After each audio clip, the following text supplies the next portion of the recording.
जय श्रीमन नारायण। प्रिय भक्तों, आज आप श्रवण करेंगे श्री सत्यनारायण भगवान की व्रत कथा। प्रिय भक्तों, आज श्रावण मास की पूर्णिमा तिथि है। पूर्णिमा तिथि में भगवान श्री सत्यनारायण की पूजा होती है और उनकी कथा होती है।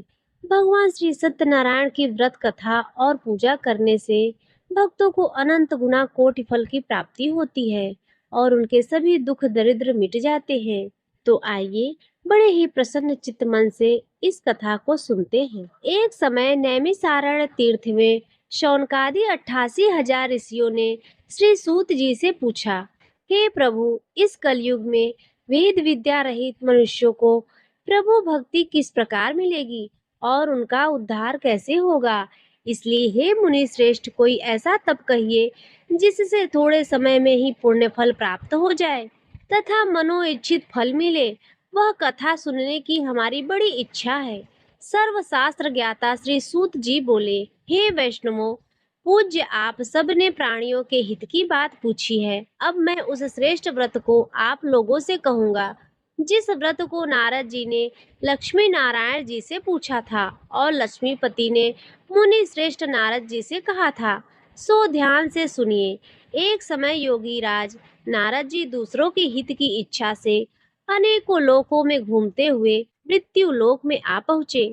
यहाँ अनेक योनियों में जन्मे प्रायः सभी मनुष्यों को अपने कर्मों द्वारा अनेकों दुखों से पीड़ित देखकर सोचा कि किस यत्न के करने से निश्चय ही प्राणियों के दुखों का नाश हो सकेगा। ऐसा मन में सोचकर विष्णु लोक को चले गए। वहां श्वेत वर्ण और 4 भुजाओं वाले देवों के इष्ट नारायण को देखकर, जिनके हाथों में शंख चक्र गदा और पद्म थे, वे वरमाला पहने हुए थे, उनकी स्तुति करने लगे। हे प्रभु, आप अत्यंत शक्ति से संपन्न हैं।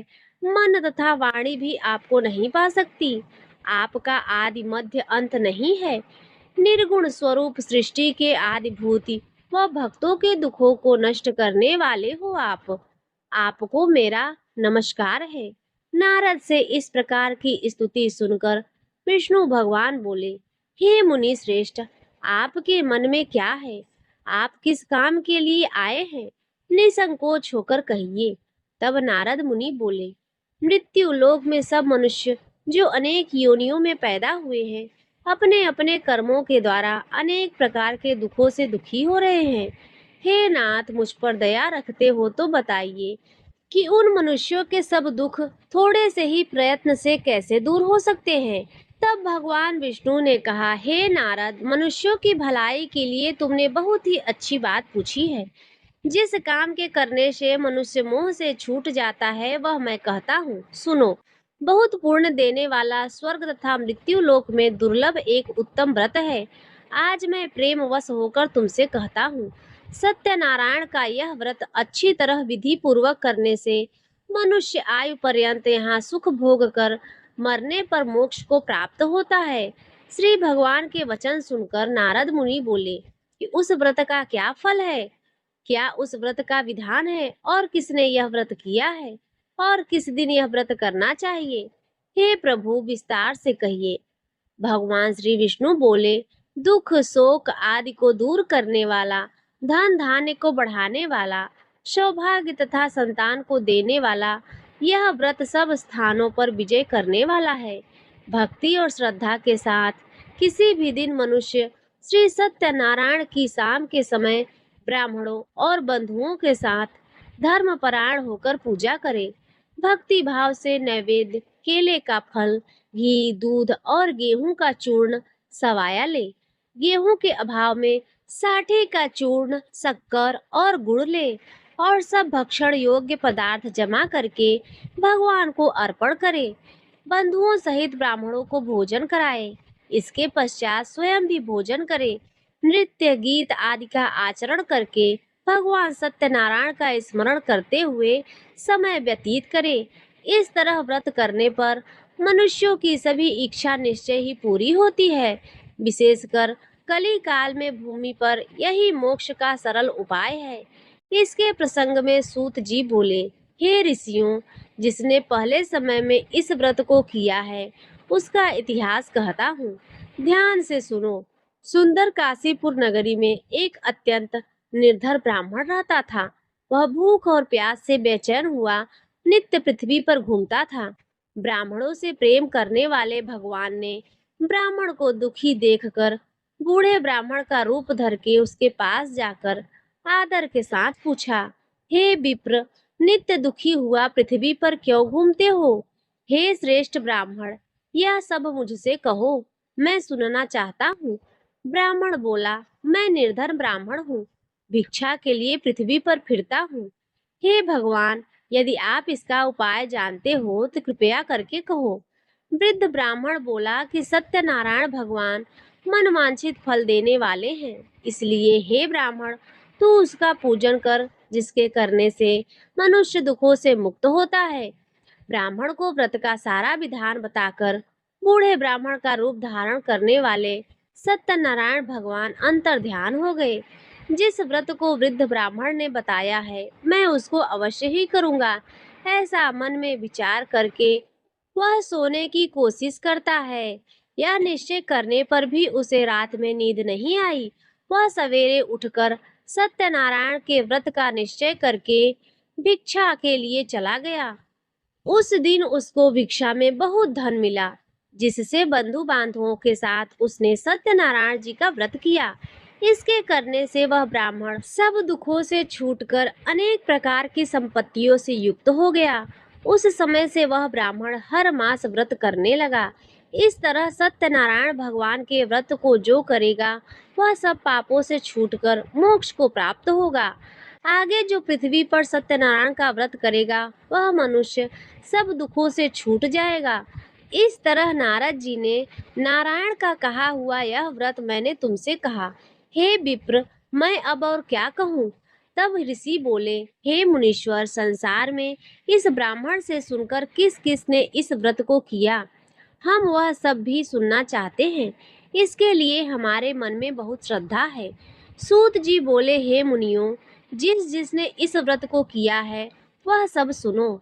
एक समय एक ब्राह्मण धन और ऐश्वर्य के अनुसार बंधु बांधवों के साथ व्रत करने को तैयार हुआ। उसी समय एक लकड़ी बेचने वाला बूढ़ा आदमी आया और बाहर लकड़ियों को रखकर ब्राह्मण के मकान में गया। प्यास से दुखी लकड़हारा उनको व्रत करते देखकर ब्राह्मण को नमस्कार करके कहने लगा कि आप यह क्या कर रहे हैं? इसके करने से क्या फल मिलता है? कृपा करके मुझसे कहिए। ब्राह्मण ने कहा, सब मनोकामनाओं को पूरा करने वाला यह सत्यनारायण भगवान का व्रत है। इसकी ही कृपा से मेरे यहाँ धन धान्य आदि की वृद्धि हुई है। ब्राह्मण से इस व्रत में जानकर लकड़हारा बहुत प्रसन्न हुआ। चरण अमृत और प्रसाद खाने के बाद अपने घर को गया। लकड़हारे ने अपने मन में इस प्रकार का संकल्प किया कि आज गांव में लकड़ी बेचने से जो धन मुझे प्राप्त होगा, उसी से सत्यनारायण देव का उत्तम व्रत करूंगा। यह मन में विचार करके वह बूढ़ा आदमी लकड़ियां अपने सिर पर रखकर जिस नगर में धनवान लोग रहते हैं, वह ऐसे सुंदर नगर में गया। उस दिन वहां उसे उन लकड़ियों का दाम पहले दिनों से चौगुना मिला। तब वह बूढ़ा लकड़हारा दाम लेकर और अति प्रसन्न होकर पके केले की फली, शक्कर, घी, दूध, दही और गेहूं का चूर्ण इत्यादि सत्यनारायण भगवान के व्रत की कुल सामग्रियों को लेकर अपने घर गया। फिर उसने अपने भाइयों को बुलाकर विधि विधान के साथ श्री सत्यनारायण भगवान का पूजन और व्रत किया। उस व्रत के प्रभाव से वह बूढ़ा लकड़हारा धन पुत्र आदि से युक्त हुआ और संसार के समस्त सुख भोग कर वैकुंठ का वासी बना। श्री सूत जी बोले, हे श्रेष्ठ मुनियों, अब आगे की कथा कहता हूँ, सुनो। पहले समय में उल्का मुख नाम का एक बुद्धिमान राजा था। वह सत्यवक्ता और जितेंद्रिय था। प्रतिदिन देव स्थानों पर जाता तथा गरीबों को धन देकर उनके कष्ट दूर करता था। उसकी पत्नी कमल के समान मुख वाली और सती साध्वी थी। भद्रशिला नदी के तट पर उन दोनों ने श्री सत्यनारायण भगवान का व्रत किया। उस समय में वहां एक साधु वैश्य आया।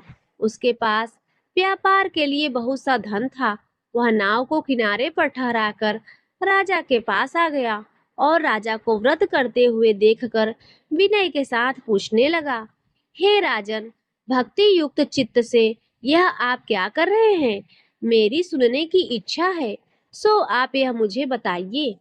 राजा बोला, हे साधु, अपने बांधुओं के साथ पुत्र आदि की प्राप्ति के लिए महाशक्तिवान सत्यनारायण भगवान का व्रत व पूजन किया जा रहा है। राजा के वचन सुनकर साधु आदर से बोला, हे राजन, मुझसे इसका सब विधान कहो, मैं भी आपके कथन अनुसार इस व्रत को करूंगा। मेरे भी कोई संतान नहीं है और इससे निश्चय ही हो जाएगी। राजा से सब विधान सुनकर व्यापार से निवृत्त हो वह आनंद के साथ घर गया।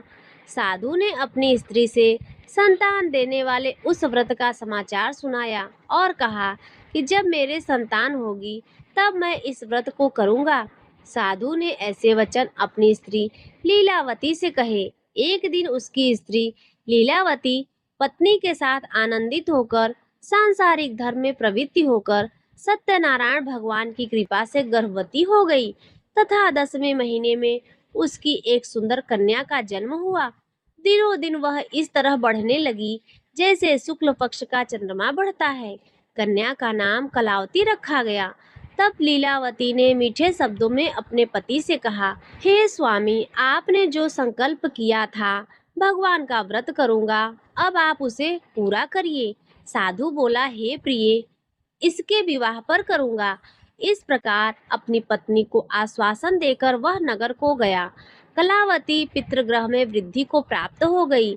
साधु ने जब नगर में सखियों के साथ अपनी पुत्री को देखा तो तुरंत दूत को बुलाकर कहा कि पुत्री के लिए कोई सुयोग्य वर देखिए। साधु की आज्ञा पाकर दूत कंचन नगर पहुंचा और वहां पर बड़ी खोज की और देखभाल करके लड़की के लिए अच्छे वाणिक पुत्र को ले आया।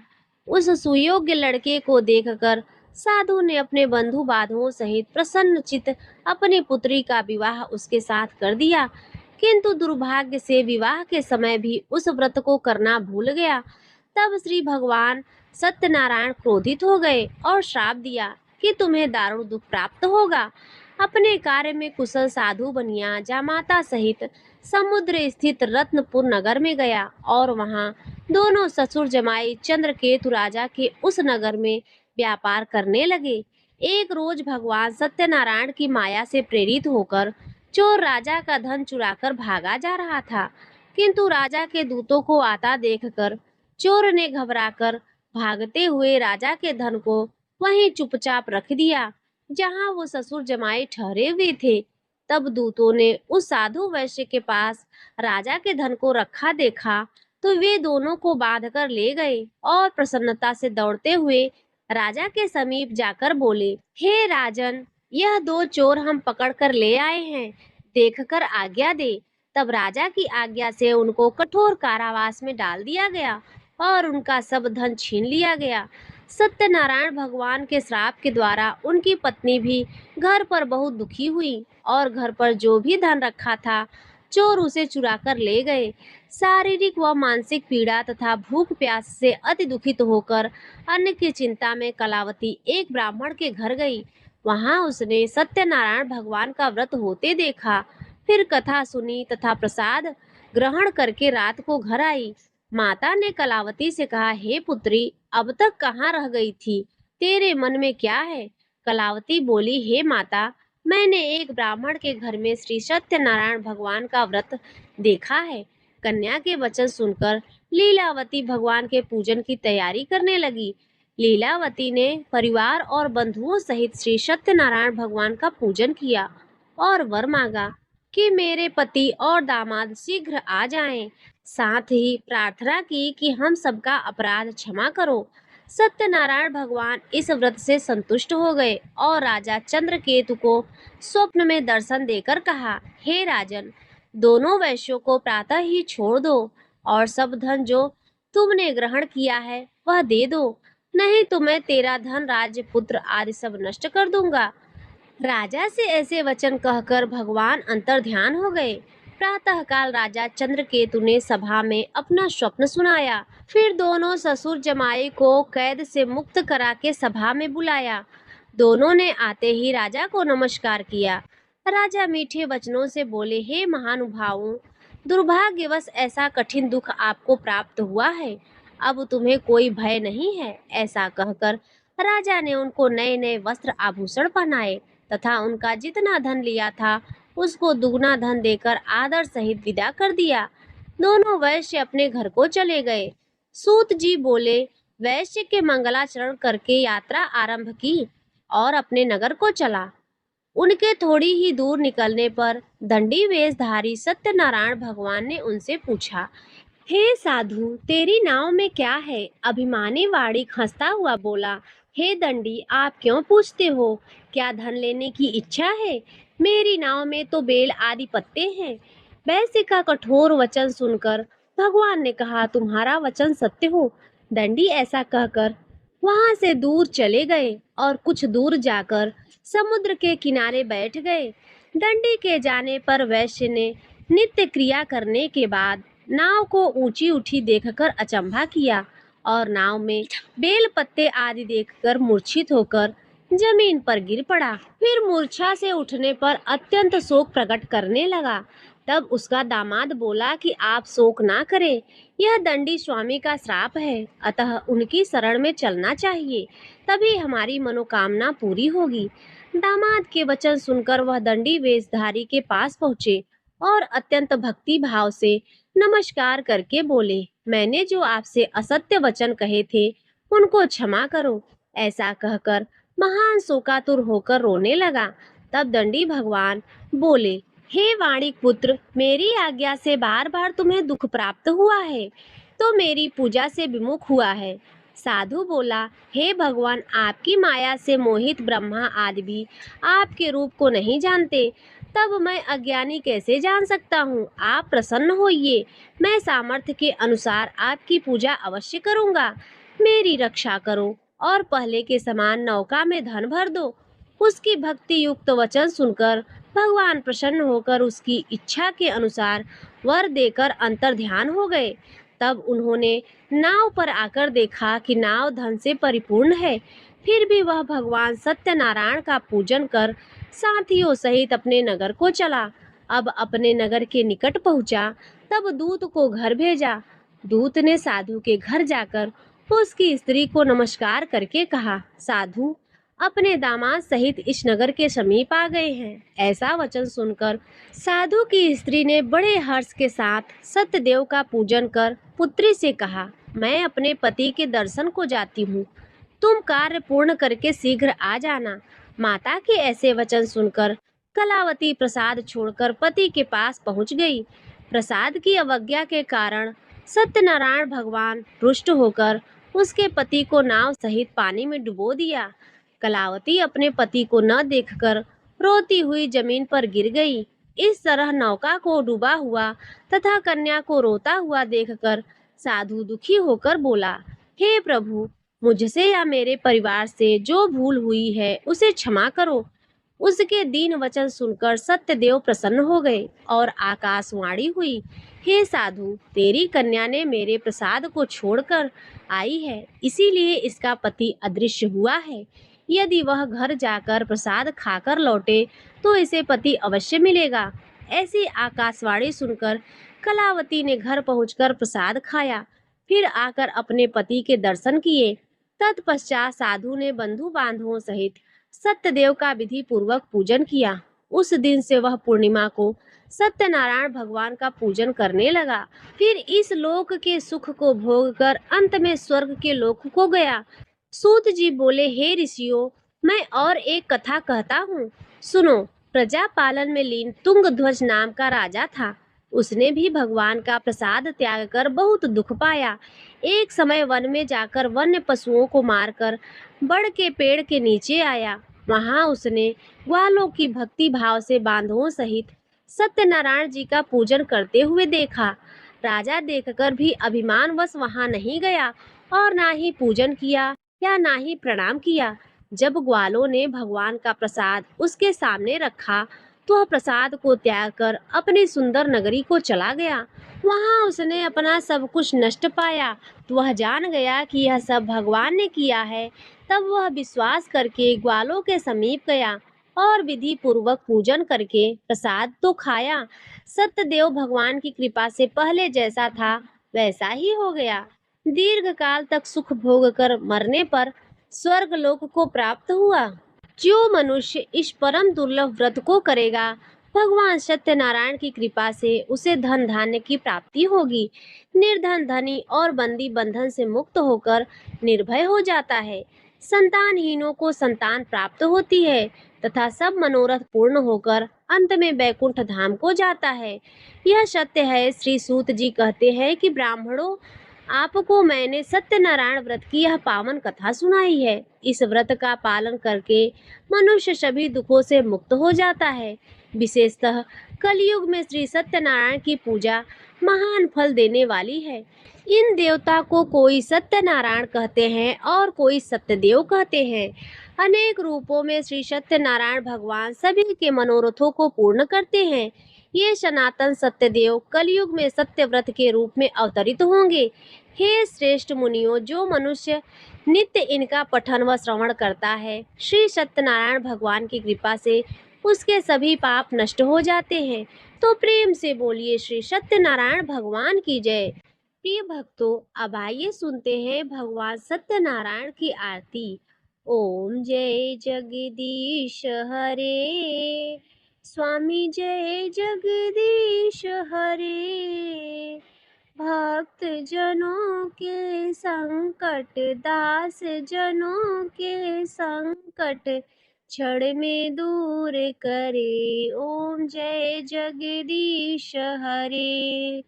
जो ध्यावे फल पावे, दुख बिन से मन का। सुख संपत्ति घर आवे, सुख संपत्ति घर आवे, कष्ट मिटे तन का। ओम जय जगदीश हरे। मात पिता तुम मेरे, शरण गहूँ मैं किसकी। तुम बिन और न दूजा, तुम बिन और न दूजा, आस करूँ मैं किसकी। ओम जय जगदीश हरे। तुम पूर्ण परमात्मा, तुम अंतर्यामी, पार ब्रह्म परमेश्वर, पार ब्रह्म परमेश्वर, तुम सबके स्वामी। ओम जय जगदीश हरे। तुम करुणा के सागर, तुम करुणा के सागर, तुम पालन करता। मैं मूर्ख खल कामी, कृपा करो भरता। ओम जय जगदीश हरे। तुम हो एक अगोचर, सबके प्राणपति। किस विधि मिलूं दया मैं, किस विधि मिलूं दया मैं, तुमको मैं कुमति। ओम जय जगदीश हरे। दीन बंधु दुख हरता, तुम ठाकुर मेरे। अपने हाथ उठाओ, द्वार पड़ा तेरे। ओम जय जगदीश हरे। विषय विकार मिटाओ, पाप हरो देवा। श्रद्धा भक्ति बढ़ाओ, श्रद्धा भक्ति बढ़ाओ, संतन की सेवा। ओम जय जगदीश हरे। तन मन धन सब कुछ है तेरा, तेरा तुझको अर्पण, क्या लागे मेरा। ओम जय जगदीश हरे, स्वामी जय जगदीश हरे। भक्त जनों के संकट, दास जनों के संकट क्षण में दूर करी। ओम जय जगदीश हरे। तो प्रिय भक्तों, यह सत्यनारायण भगवान की कथा यहीं पर संपन्न होती है। अगर आज की कथा यदि आपको अच्छी लगी हो तो वीडियो को लाइक कर दीजिए, चैनल पर पहली बार आए हो तो सब्सक्राइब कर लीजिए और कमेंट में जय श्री हरि विष्णु अवश्य लिखिए।